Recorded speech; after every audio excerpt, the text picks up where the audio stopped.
ప్రేమ ధీరజ్‌తో పీకల్లోతు ప్రేమలో ఉందని కన్ఫర్మ్ చేసుకుంటుంది నర్మద. అలాగే ప్రేమకు కూడా అర్థమవుతుందనమాట.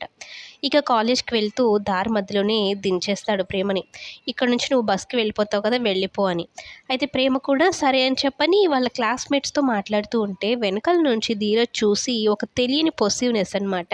ప్రేమ వాళ్ళ ఫ్రెండ్స్‌తో మాట్లాడుతూ ఉంటే నచ్చదు. తన మనసుకే నచ్చదు. ప్రేమ అలా వేరే అబ్బాయితో మాట్లాడుతూ ఉండడం చూసి.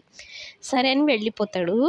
తర్వాత రోజు మళ్ళా కాలేజ్‌కి వెళ్ళేటప్పుడు మామూలుగా బస్ కోసం వెయిట్ చేస్తూ ఉంటుంది. ధీరజ్ అటువైపు సైకిల్ మీద వెళ్తూ ఉంటాడు. పాపం బైక్ ఉండదిక. వాళ్ళ ఫ్రెండ్ తీసేసుకున్నాడు. ఇక ధీరజ్ సైకిల్ మీద ఫుడ్ డెలివరీ చేస్తూ ఉంటాడు.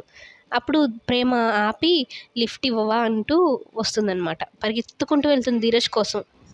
ఏంటి అంతలా ఆయాసపడిపోతున్నావు? నేను ఇది సైకిల్ మీద వెళ్తుంటే నువ్వు నన్ను లిఫ్ట్ అడుగుతావేంటి అంటే, సైకిల్ మీద వెళ్తే ఏంటి? బైక్ మీద వెళ్తే ఏంటి? లిఫ్ట్ కావాలి, లిఫ్ట్ కావాలంతే. అయినా డబుల్స్ తొక్కడం నీకు రాదు కదా! అంటూ మాట్లాడుతూ ఉంటే, నువ్వు అన్నదాని కోసమైనా డబుల్స్ నాకొచ్చని నేను ప్రూవ్ చేస్తాను చూడు. ఎక్కు సైకిల్ అని చెప్పని ముందు కూర్చొని పెట్టుకుంటాడు. ఇక ప్రేమ ఆనందానికైతే హద్దులే ఉండవనమాట. ఎంత హ్యాపీగా ఫీల్ అవుతూ ఉంటుందో. ధీరజ్‌కి అంత దగ్గరగా తను ఉండడము, సైకిల్ మీద వెళ్ళడము, ఆ థ్రిల్లింగ్ అయితే తను బాగా ఎంజాయ్ చేస్తూ ఉంటుందనమాట. మొత్తం మీద ప్రేమ చాలా ఇష్టంగా పెంచేసుకుంటుందనమాట ధీరజ్ మీద ఎంతో ఇష్టాన్ని.